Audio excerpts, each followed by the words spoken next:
Ladies and gentlemen, welcome back to another episode of The Intelligent Moron with Alex Silva.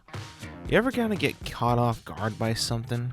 You know, your day's going smooth, all right, and then you just kind of get caught off by something that you weren't expecting at all. That sort of thing kind of happened to me this past week, or this week actually. I went to the dentist.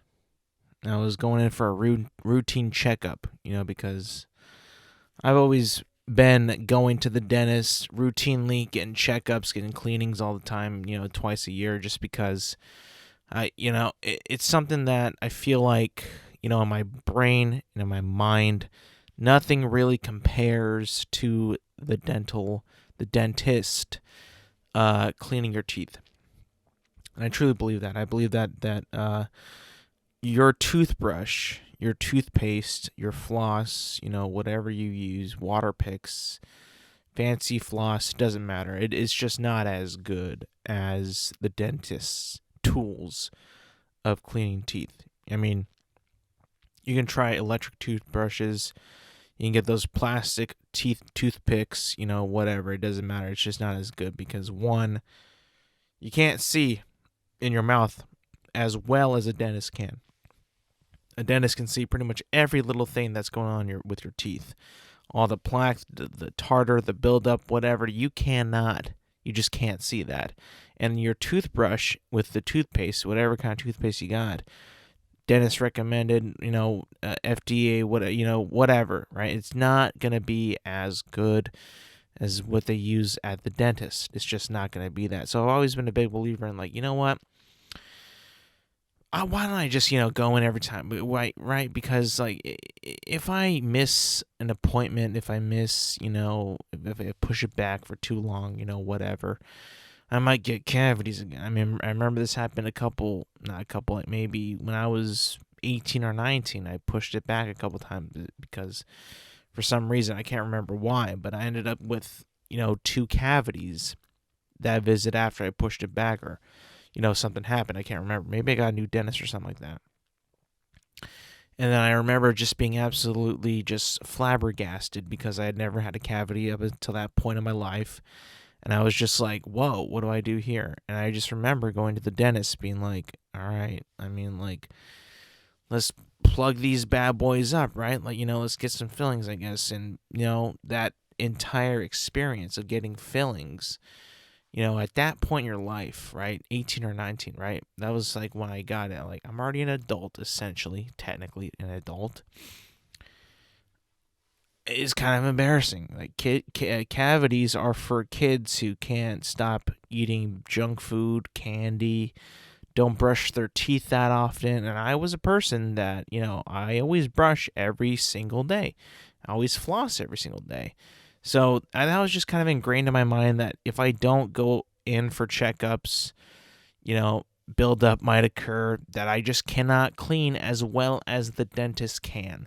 So I've always been a big believer in seeing the dentist at least twice a year for, routine checkups and make sure you're all, good in there. So I went to the dentist. The doctor comes in, to look at your teeth, and they don't really actually clean your teeth. If you ever been to a dentist, recently, they kind of just look at your mouth and they'll get the tool that the hygienist uses, or a similar tool that the hygienist does use to scrape and pick at your teeth, and just kind of taps around in there, just kind of taps around and sees stuff and moves stuff. He says, stick your tongue out, looks at your tongue. He asks you to bite down, feel your jaw, your gums and all that. And then he's decided to get the air gun, the gun that blows cold air. If they're sawing down a tooth or, drilling a filling, they use that air to push away the residue of the dust of the tooth. And I noticed that he decided to just, blow air on my molars, and I was like, that's new. Wonder what's wrong. Immediately my mind is like, what happened? What is wrong? And by the way, I guess you can kind of say that I had a little bit of a repeat of what had happened when I was 18 or 19. While I was going to the dentist and while I was getting a teeth cleaning, the doctor, my dentist, my actual dentist, wasn't there when I had an appointment. Either he was on vacation or something, And I believe, if my mind is right on this, it was the past 2 visits he was not there. Just to actually, give my teeth an actual dentist inspection. So you can kind of say that, I had not truly been to the dentist in a year. Because the hygienist, cleans your teeth, looks at your teeth, takes x-rays, is pretty, I would always assume pretty confident in looking at your teeth and being able to see, like, what's wrong with your teeth. Or give you, like, some advice of what you need to do to, have, cleaner teeth. But I always thought that, the dentist is probably trained in something that the hygienist is not in, and he has the ability, the brain power, and the knowledge to tell me if there's something else that my teeth require, whether that be like a filling or something, or like anything like that, So he tells me, it looks like your fillings are worn down, so they're kind of worn down, and I was like kind of shocked. I'm like, whoa! I didn't know that a filling could be worn down. I just it never occurred to me that would even be possible. So then he's like, yeah, we got to make an appointment to, retouch up on these fillings to make sure that, they're even and they're not going to be, I guess like your bite might not be, I guess, level or something like that. I can't remember exactly what I said, but like it was going to, no cavities, thank Christ, no extra cavities. But essentially he's like, you don't even got to be numb for me to perform this. It's like, okay, doc, make an appointment. It's going to be like a few months. I'm like, all right, let's do it. It's fine. But something that could have, that popped into my head, as I was leaving the dentist is like, well, maybe if I actually saw him or if he actually saw me and wasn't out of the office, I would have probably been able to catch this much sooner. But again, it's not even that big of a deal. I'm just happy that there's no new cavities. That's also like what I was kind of praying that did not happen, was like, what if I miraculously walk in to the dentist after, like I said, like essentially like a year without seeing the doctor because he had not been there when I was there, and I get like a mouthful of cavities. Could you imagine that? My sister always had, she went through this period of time when she was growing up. She had like a ton of cavities. And I just didn't know why that was. Is it like a biological thing? Like maybe she has just weaker teeth. Maybe she just doesn't brush them enough. I always thought that she did. She never had good teeth. She always had like terrible, not teeth. She just had like a lot of cavities. And of course now they're all fixed. You got fillings and stuff like that. By the way, what's cool about new and age fillings is that they're no longer like, dark gray colored anymore. They're now white. So they like match your teeth color. That's a good thing, because I would always remember like my parents had like these like dark spots in their teeth because of, cavities. Back then the filling was like a gray, and it was always so like, just like, I wonder why that is.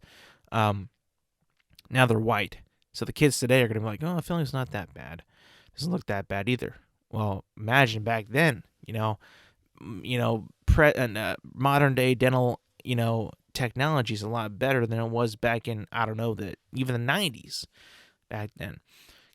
If you look at teeth hygiene, if you go back in time and you look at celebrities' teeth back in the day compared to now, it's night and day. It is night and day. Teeth hygiene was not as it wasn't as crucial as it is today as it was back then. Back then, you could essentially tell someone was a smoker or someone had bad teeth hygiene or just didn't care about their teeth. And they were still famous. They still had popularity. They didn't dip or anything like that. It was completely normal for people to have, like, you could just, like, not the greatest teeth hygiene.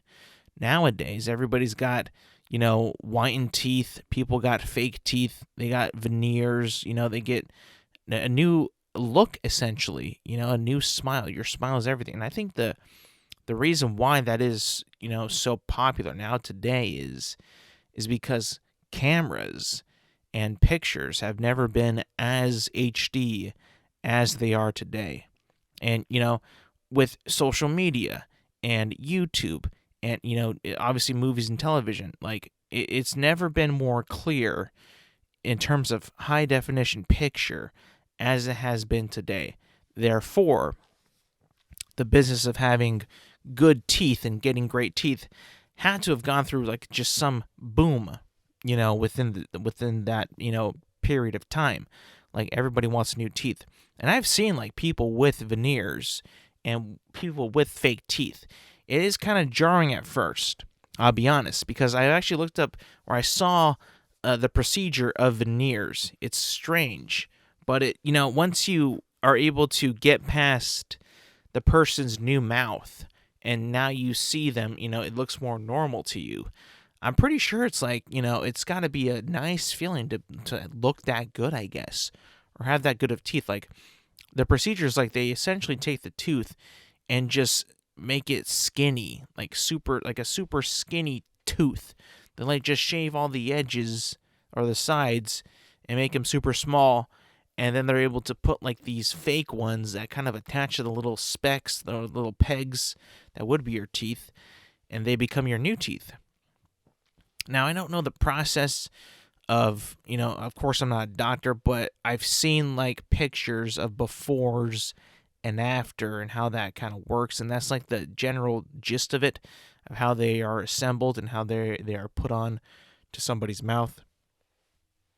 And of course, I don't know anybody with them, but I would imagine that the maintenance with those has got to be a little bit more, in some ways, probably more important than somebody with real teeth, just because of the maintenance itself. Like, you got to keep those bad boys in check. You got to keep them clean as hell, because it's essentially a luxury item. It's a luxury item. It's like an attachment of your body.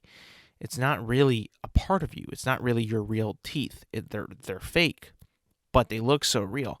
The other point is, like, it can't be that much of a maintenance, because they're not real teeth. Therefore, they can't really get,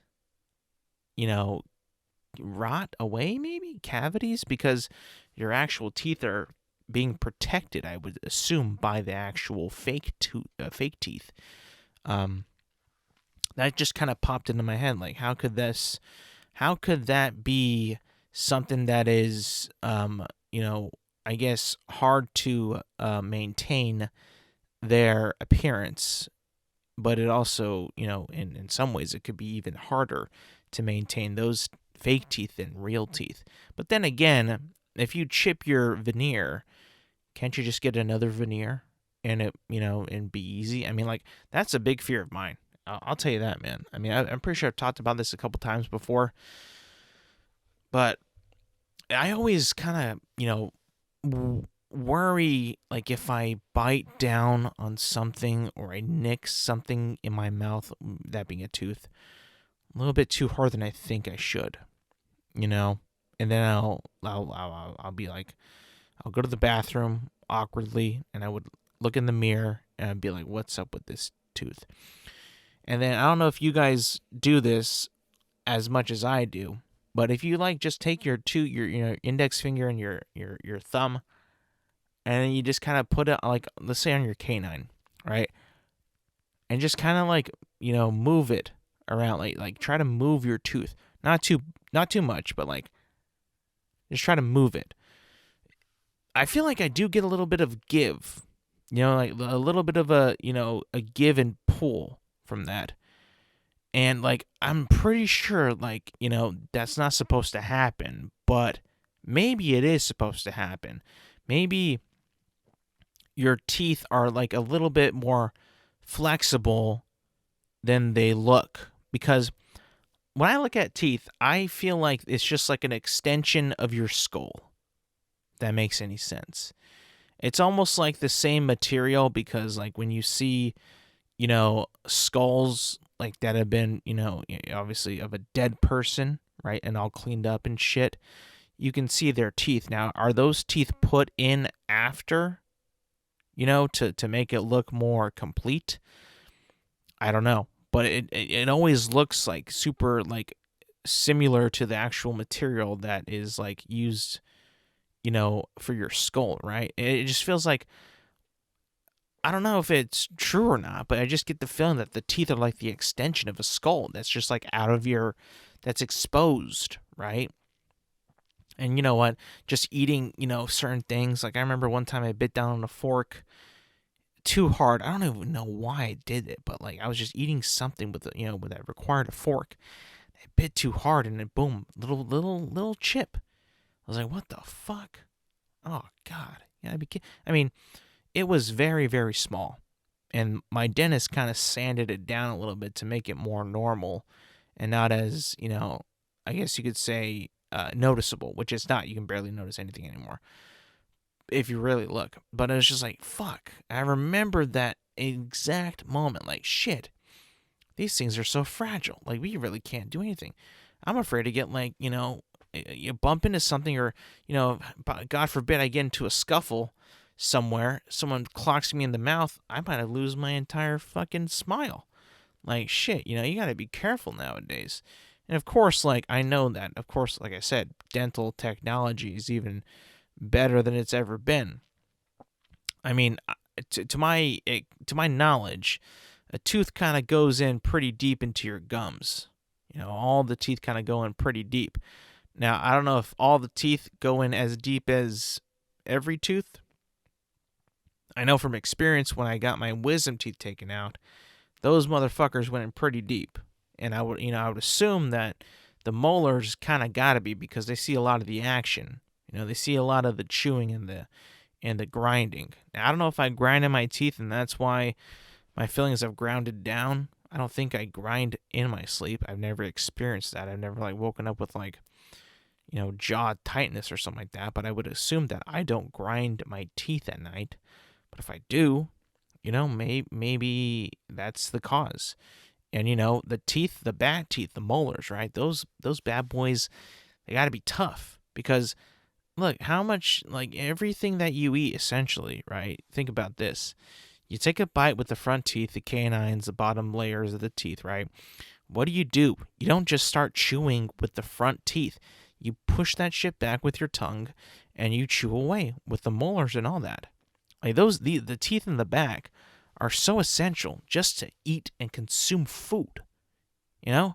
It's like, those are needed. And thank God, like, those ones, they might be the deepest that go into your gums, or I don't even know what we would call it. I guess your gums. They need to be reinforced. Imagine if those are all fake too, and they probably aren't as reinforced as, if they're fake. If they're fake, they're probably going to be not as reinforced as natural teeth. So, teeth are fragile. Teeth are fragile. I worry about this more than I should. With the health of your teeth, you gotta take care of them, man. I really do. Because if you lose one, it could be detrimental to your character, your smile, your confidence. You just gotta be careful. Brush your teeth. It's super simple. Go to the dentist too. Floss. Jesus Christ. I can't tell you how many times that flossing has been essentially like the, for me, I feel like it was just like the cure to bad breath, in my opinion. Because think about this. You brush your teeth, right? After you eat something, you brush your teeth, you go to bed. But your toothbrush doesn't always have the same exact reach as floss does, especially in between the teeth. And where did I say most of the chewing of food or is a part of, or where does it originate? The molars, the back teeth. Food's going to get lodged in there all the time. You got to make sure you get a floss in there, or a piece of string, preferably floss, and just pick the hell out of that and get all that food out. Because if you let that food in there, boy, your mouth is going to stoink. It's not going to be good. It's not going to be pleasant.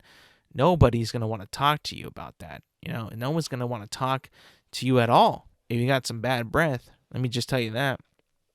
So, I guess, it's a wake-up call. It's a realization that, I guess stuff tends to break down. In my case, it was my fillings have begun to break down, and now they need a little bit of a touch-up, which I was not expecting. I'll be honest. But hey, that's what happens when you get older, man. I'm now 29 years old. I'm no spring chicken. I'm no young buck, right? I gotta get my my fillings in check. Shoot, I just go to your appointments, take care of yourself, get some checkups, especially the dentist, man. It's so crucial. It's so crucial to, get your teeth fixed up, because like I said, as much as you can brush your teeth and even floss your teeth, not as good as a professional dental hygienist or even a dentist to look at your teeth, because you don't get that angle as much as, you ever kind of worry and maybe are a little bit terrified. What if, because when you're getting your teeth cleaned, right, your mouth is wide open, right? You're pretty vulnerable to stuff down there. And, I've had hygienists who like to pick away at the gums, right, and leave them bloody murder. It's or maybe they pick too hard in a certain spot, and you can't help but kind of twitch a little bit, but it's like you can't really do much. You're paying them to do this. Your insurance is paying them to do this. You got to let them do it. And you just get kind of freaked out because, ooh, that poke is hard. When they poke, man, they really poke. Maybe it's a good thing. Maybe it's to strengthen your gums more, because, your gums don't have a whole lot of, they live a pretty cushiony life unless you floss them quite a bit, which I tend to do. But if you don't floss your gums, they can get pretty soft on you, and you can bleed a lot just by basic brushing your teeth. You just start to bleed. And I was always told it's not a good thing. I've had dental visits where it's like, bro, your gums are bleeding quite a bit. Got to floss more. So I've been taking to flossing quite a bit. Very important. Very important. Keep your teeth clean. That's all I got to say. Moving on from the dentist and trips and, stuff, like I said, breaking down. How about this? Now, I have no actual research on this. I have no actual real information on this. I've just heard things and I've seen things, but I kind of wanted to talk about, and it might be a little bit late, but it might be, if you're like me, who sees things and wants to see them develop more and, get some more information, maybe things happen, and now we're in the full-fledged of what has happened with this whole FTX nonsense with Sam Bankman-Fried, the guy who created FTX. I don't even know really what it is, but it's essentially a cryptocurrency. I remember let's remember what crypto was and how it came to be and how fast it, became the most popular thing out there, the most popular new thing to get into, right? Back in 2020, right? Pandemic has struck, right? We're all inside. And you hear rumblings about bitcoins, currencies, NFTs, companies like FTX, stuff, emerging from God knows where, kind of like the money that SBF had or whatever. And just like people are investing their own money and they're quote unquote rich and they made a lot of money, and then stock markets and all that trash, and people just kind of talking about, how they have Bitcoin or a Bitcoin, or if someone is having a Bitcoin, everyone's saying like, hey, you got to jump on this because, money's depleting, whatever, yada, yada, yada. Fast forward to the end of 2022, right? The creator of FTX is arrested because he essentially, and this is not 100% knowledgeably, don't fact check me, don't quote me, but he's pretty much been arrested in the Bahamas because there's no money. It's all gone, right? Billions of dollars of people investing in crypto and these currencies that he was kind of, leading the charge on, with, especially with FTX, and now there's no money. There's no money to be found, and there's even, what I've heard, money that's been lost and can't be found. It's one thing to not have the money, but now the money's not even like it's lost. It's just like we don't know where it is. Very, very interesting.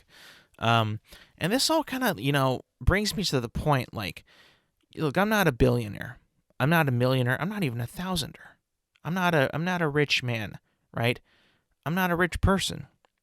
But I think I pretty much know in 2022, and being just a common man, common person, a consumer, someone who works, and who kind of knows about money to an extent, and how we make money and how money is circulated, and other ways to spend money without really spending money, like credit cards and building credit, and kind of making yourself in the eyes of the IRS a good Samaritan and a good person, doing your taxes, paying your bills, paying taxes, paying off your credit cards, that kind of stuff.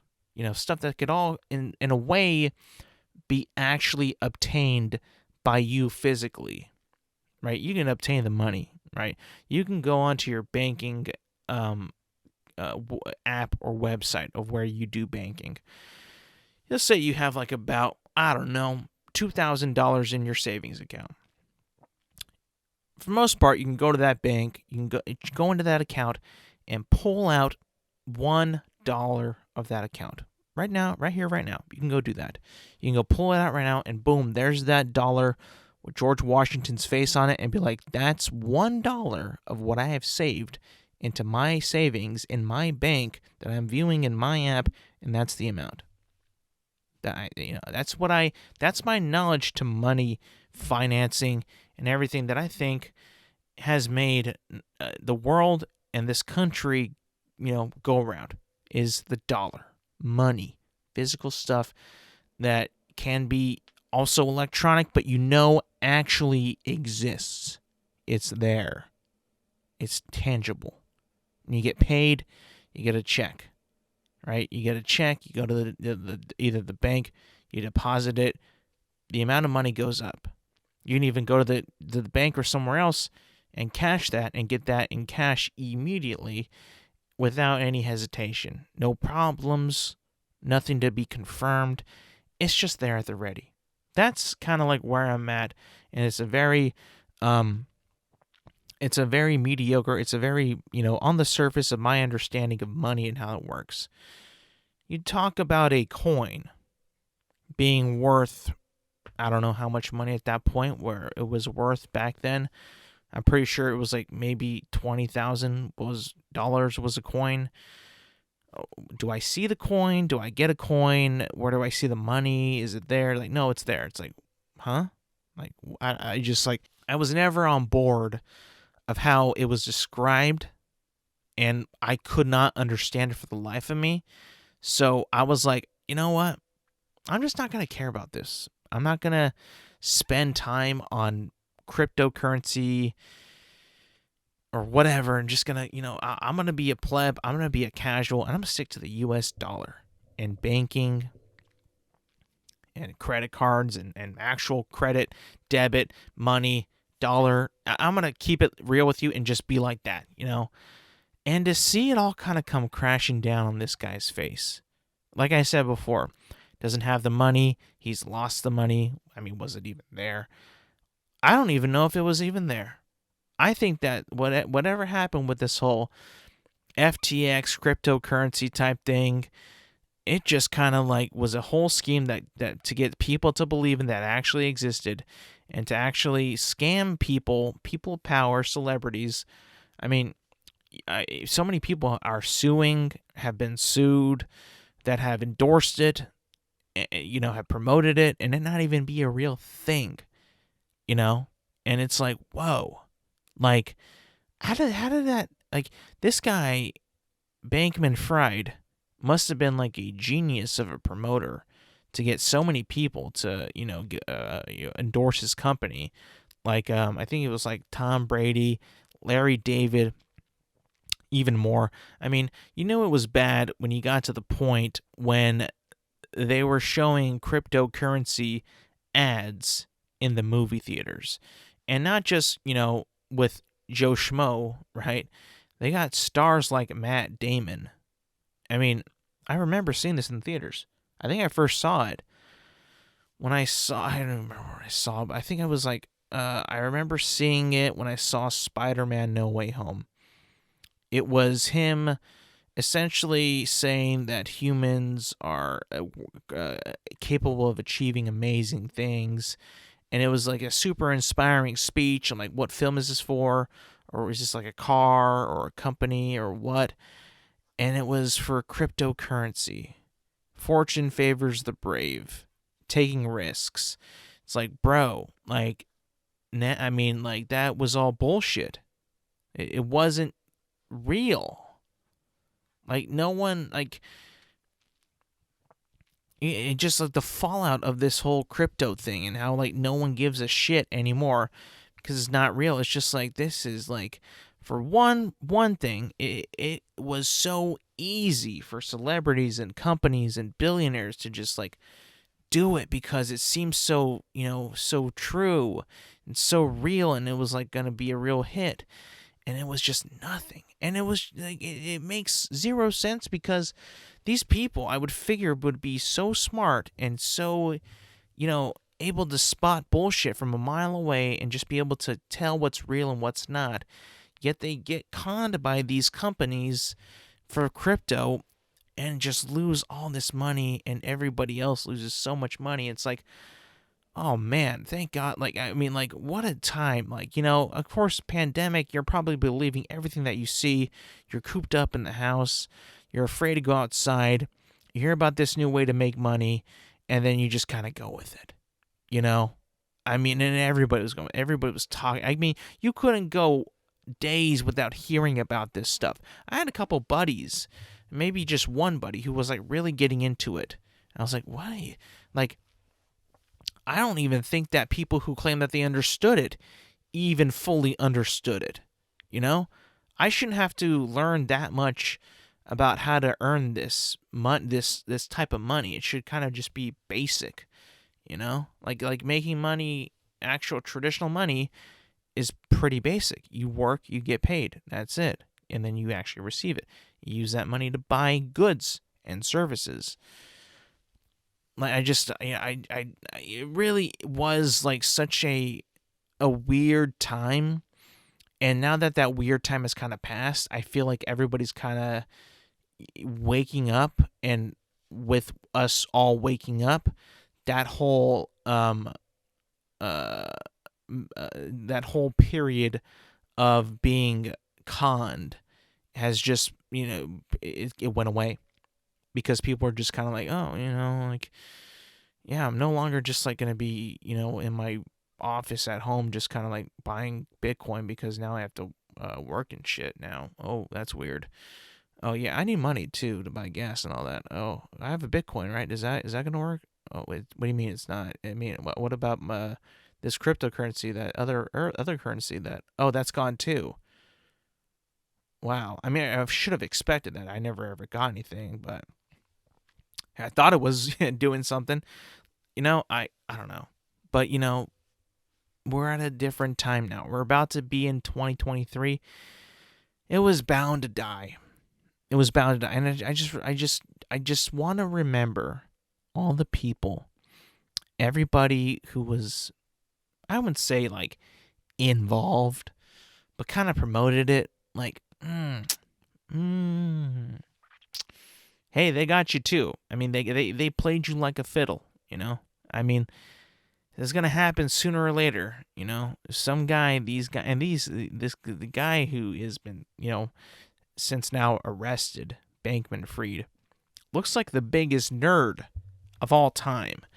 And it's like, yeah, you look like the guy who would make something like this. You really, really do. And just, just speaking from a person with absolutely no power in me, that guy, the way he looked being arrested, the way he's just like his world was crashing down upon him. I mean, you could just tell a lot by the way the guy looked that he was like he was done for. Like, his career is over. He's going to jail, probably forever.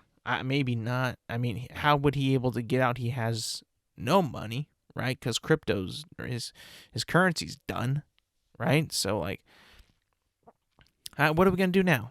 What are we gonna do? I mean, we had not just everybody, but like they renamed the Staples Center Crypto.com Arena.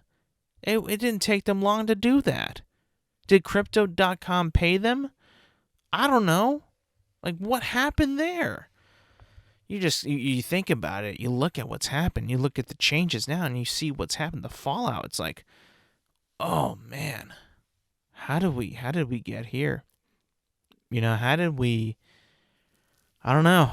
I really don't know. And I'm not the financial expert.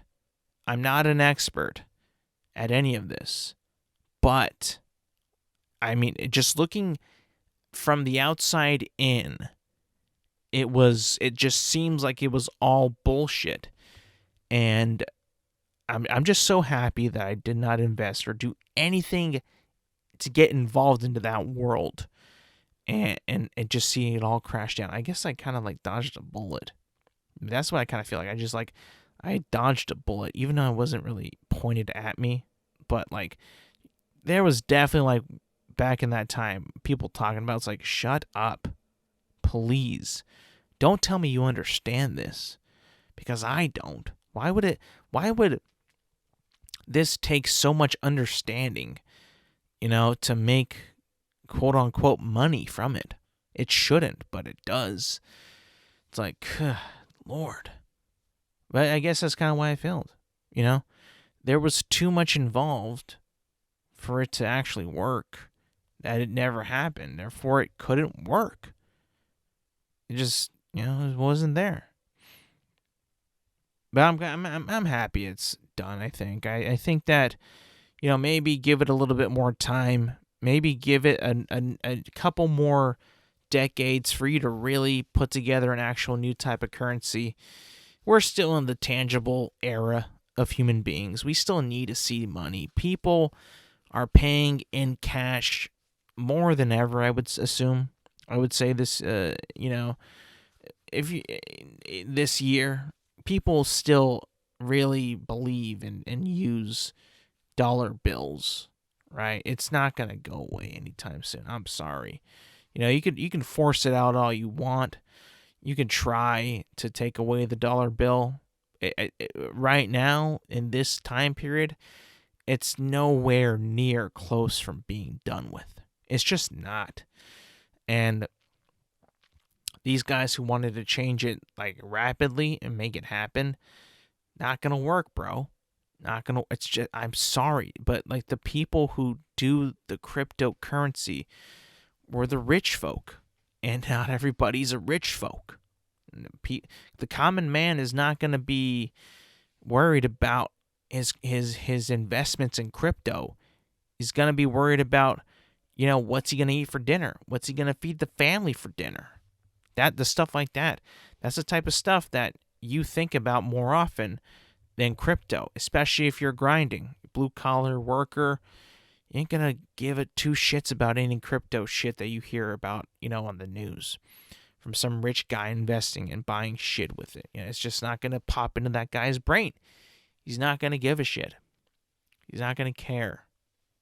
He just cares about his family, his job, his income, his house, and that his kids. That's it. Yeah, you really gotta find a way to relate to the common person in this country. You just have to. Not everybody's rich. I was kind of thinking about something that I don't normally think about. I recently saw the trailer for the new show that's coming out on HBO based off the hit video game The Last of Us. I saw the trailer, and by the way, I've never played any of the games. I played none of the games. I've seen snippets of them. I've seen friends play snippets of them, and I'll be honest with you, it just looks like a different type of Walking Dead. And that might be an incredibly ignorant take, but hear me out. Hear me out. I was a fan of The Walking Dead up until season 3. And I think within the 3 seasons that I saw, you were able to see a family of people run from this zombie apocalypse, meet some people on the road, create a community within these people of different types of people from different types of places of the world and different viewpoints, meet up with other types of people, other colonies, other communities who have different views than they do. And, some people want land and peace, and some people want it for territory and control, all mixed in with, we need to find a cure for this, and this person is either important or the key, or has something that is unique into finding a way to beat whatever said virus is. And we will also, on the way there, find out that the people are the real baddies, and the monsters or the zombies or the infected, whatever they're called, are just kind of like in the way. And that's essentially what I got out of that trailer. Is like, this is just going to be like The Walking Dead. I mean, and I've seen Walking Dead. Like I said, I bailed out at season 3 because I just knew it was going to go in this circle again of more communities and different enemies and other people. Same old shit, same thing over and over and over again. Just fighting off hordes of zombies because they're there and we need that territory because we don't want these guys to have it. And you know what? Maybe I'm wrong, but with that trailer, with me seeing that trailer, I don't see the appeal to that franchise one bit. I mean, maybe it might be all character driven. Like, maybe Joel is like an incredible character. Maybe Ellie is like another incredible character. But you can't tell me that this hasn't been done before in another way. This has been, like, again, I haven't played the game, so I wasn't there from the beginning. Sorry. But I'm going to base it on the TV show. But me looking at this TV show, I got to be honest, I just get Walking Dead vibes. And I don't know if I want to invest my time into something that looks and feels just like The Walking Dead. I'm sorry. I don't know. I don't see the appeal for me to watch it. Now, if you're a fan of the game, you probably give it a shot. You might, I don't even know if game people who have played the game even like what they've seen. Maybe they do, maybe they don't, But I think that game, when it came out and when people played it and when people were touched by the story and the characters, maybe it was best done that way. Maybe. And maybe the show is just going to be like another little, I don't know. It's just something that can go along with it. I really don't know. I just, whenever I see it, I just get Walking Dead vibes. And I'm just like, ugh, not this type of story again. For the love of God, why are we doing this? Why? Like, you could put, I know that the creator of Chernobyl is a part of it, so is the game creator, but it doesn't look original. It doesn't look new. It looks like it's been hashed out and done before. Look, you could make it look super realistic. You can make it look super gritty. So was The Walking Dead. So was Fear the Walking Dead. So was the other Walking Dead. So was all this other zombie plague infected bullshit. I don't think that you can really do much with the scenario to make it stand out and be better than Walking Dead. I don't.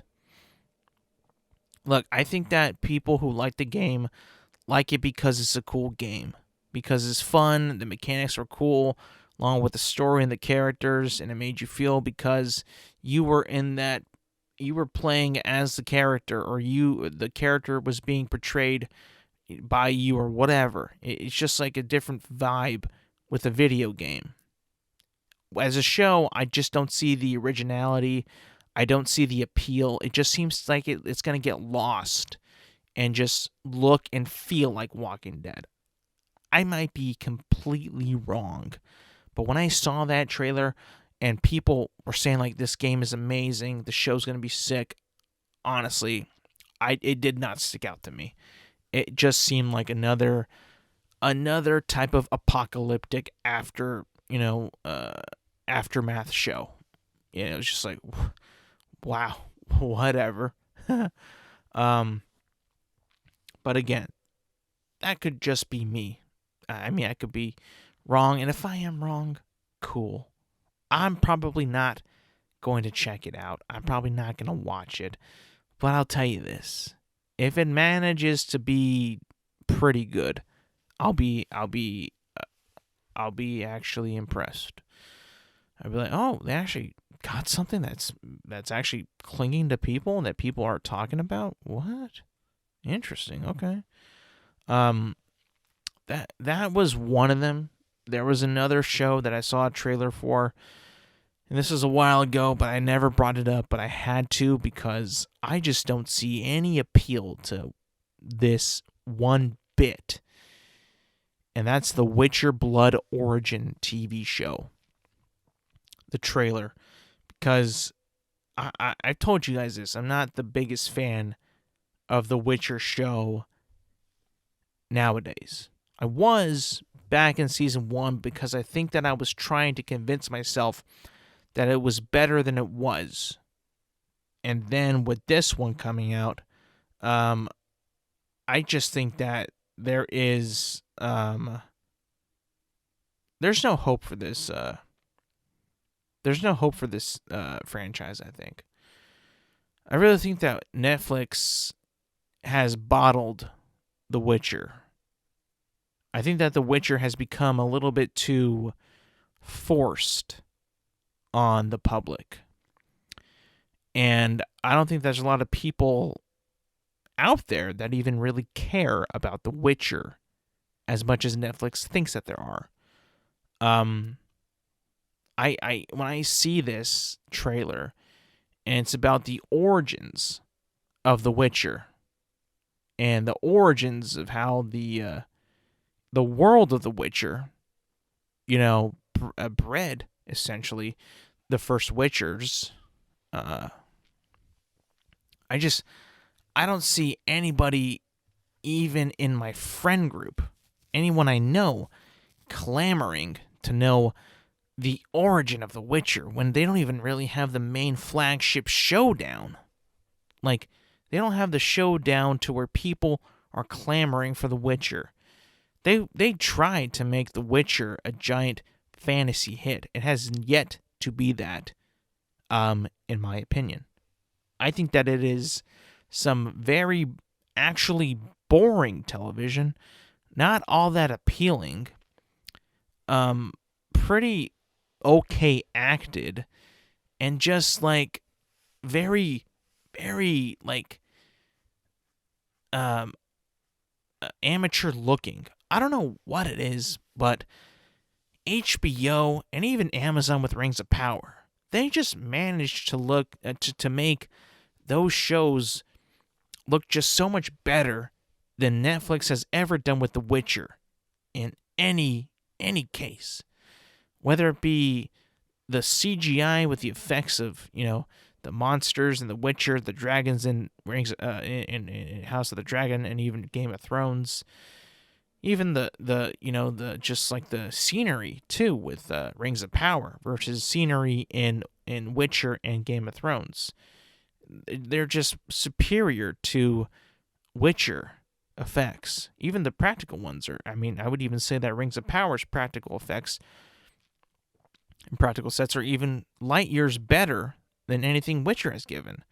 It's just like something about it is just not, I think, really hitting the mainstream population or the general public. Better word to say. Not that it needs to. It doesn't need to, but it just seems like Netflix, you've had other shows that you have canned far quicker than this series. Than this series of, this universe that you're heavily investing money in.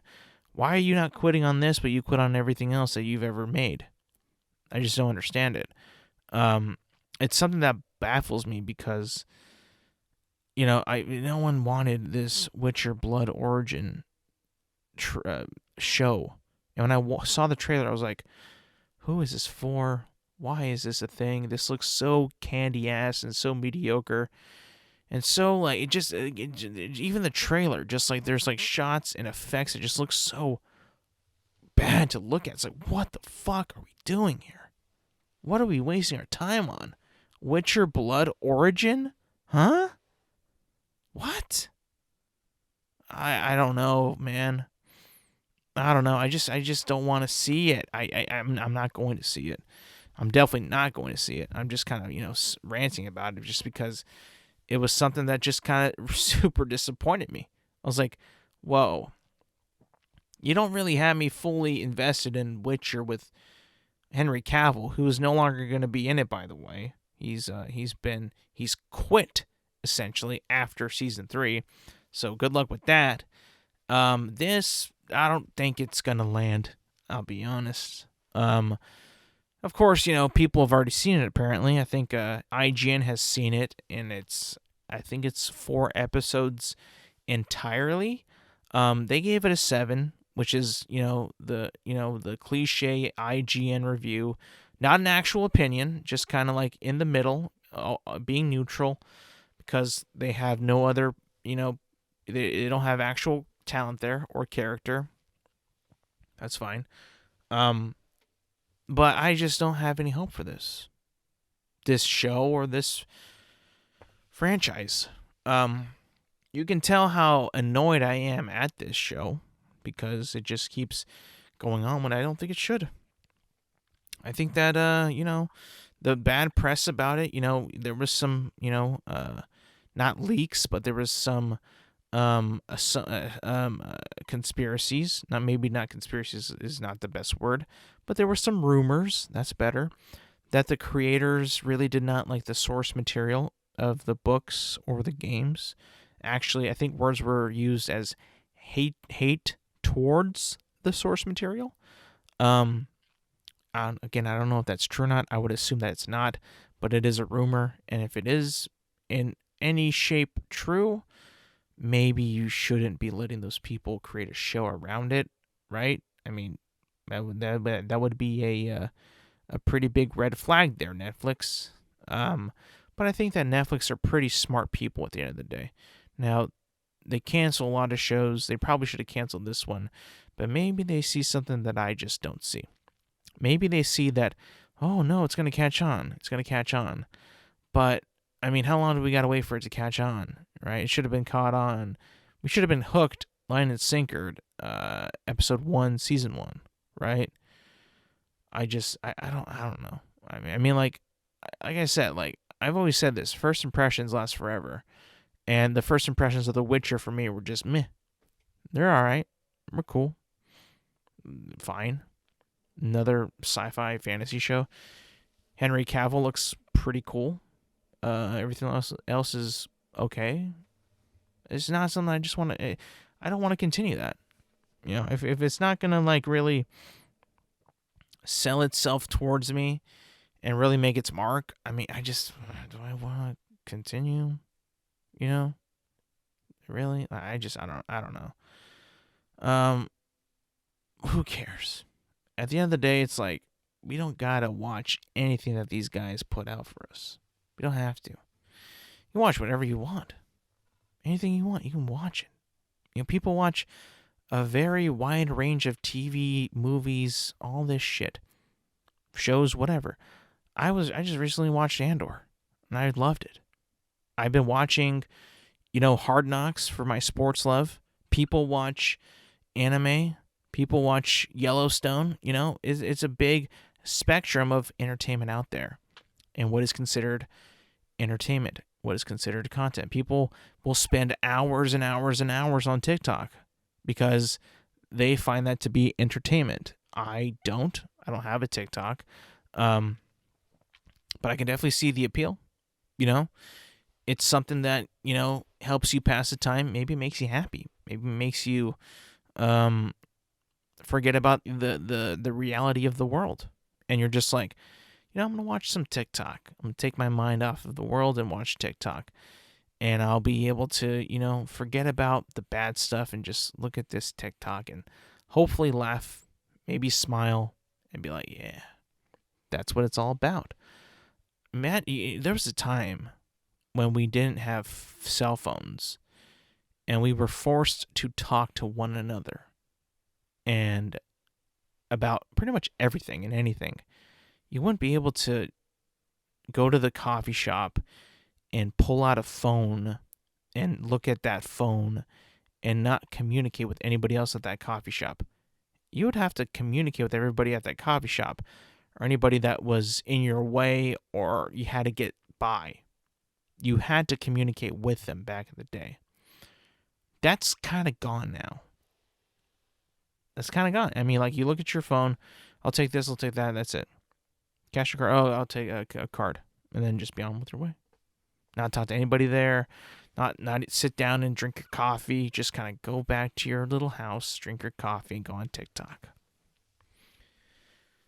In a way, technology has made the world a better place. I do believe that. I really do. I think that technology has propelled society in a way we really just can't describe, but just look around. Look what we have that makes the world a better place, but also makes it a pretty dull place. A dull place of looking at screens all day and staring into something that's not really there in front of you. I mean, it's on a screen, yeah, sure, but it's not really there. It's just kind of like almost in another world. Something that you shouldn't really be paying attention to. Or something that shouldn't really have that much of a grasp on your life, yet it does. You just gotta kind of navigate it, mediate it, control it, because you don't want to be completely immobile or untalkable to actual people. You want to be able to hold a conversation with someone. You want to be able to connect with people, because that's what's still important today, is to being able to connect with people around you. There's nothing better than being able to communicate with somebody next to you, get along with them, communicate with them, bond with them. It's just the best feeling of all time. It really is. You ever meet people out there, you kind of talk about something, you maybe relate to some things or someone, and they're just like, whoa, that was nice. An interaction with people can really brighten your day. As much as that TikTok made you laugh. Maybe talking to Tim at the coffee shop, or maybe talking to, Allison at the gym for a little bit. Maybe that brightened your day. Or maybe running into Tim or Kevin at the gas station was like, yo, what's up, guys? How we doing? You know? It's a lot better than just like laughing at somebody you'll probably never meet in your life on TikTok. You know, I mean, I get a kick out of Hasbulla. Don't get me wrong. I love that guy. He's a funny guy. But I'm probably never going to meet him. You know, unless I go to some UFC event. Maybe he's actually fighting. He fights Abdu Rozik, maybe. But until, you know, I'm able to go to that monumental fight. But until then, I mean, like, I'm not going to probably ever see Hasbulla. I still find him entertaining, but, like, it's probably not going to be a better experience than talking to somebody you haven't seen in a while or someone that you relate to with something that you barely met. You know? It's a stupid comparison, but it's true. You have to really take into perspective of life and what is around you, especially during this time of year, right? People are either going to be super happy, super sad, or, you know, either or both, maybe in between. You know, it's cold, it's cloudy, but it's also like the time of year where you're supposed to be happy, right? Christmas time, you're supposed to be happy. Your family's around you. Yeah, it's like gloomy all the time. You know, that winter depression hits, or whatever it's called, like the overcast. Like, I guess people kind of get a little bit sadder because they don't see the sun as much. That's, you know, going to take effect on your mood, but also you're going to see your family, hopefully, and be happy. There's like a little bit of a balance there. You get some sad days, sad looking days, but ultimately, hopefully, you'll be able to smile with your family, the people that you love. Maybe make new friends. You know, check that out. I'm going to end it there today, people. End it there today on a positive note. Next week is big. Next week is big. Next week, I will be reviewing Avatar: The Way of Water, my most anticipated film of the... well, actually, second. Top Gun was my most anticipated. My second most anticipated film of the year. Been hearing some cool things about it, and I've been excited. I've been seeing the marketing, the trailers, the TV spots. I am ready to actually finally absorb James Cameron's film. And hopefully, I can report to you back next week that Avatar: The Way of Water is cinema. I'm praying to God that it delivers, and it's not just a spectacle, beautiful-looking movie that's not very good. But until then, everybody, thank you for listening. Thank you for watching. I will see you guys next week. And don't forget to make sure to like the video, share the video, rate and review the podcast. You can find this podcast at Intelligent Moron with Alex Silva on Apple Podcasts, Spotify, YouTube. Leave a comment, do all that stuff. So thank you for listening. Thank you for watching. And I will see you guys next week.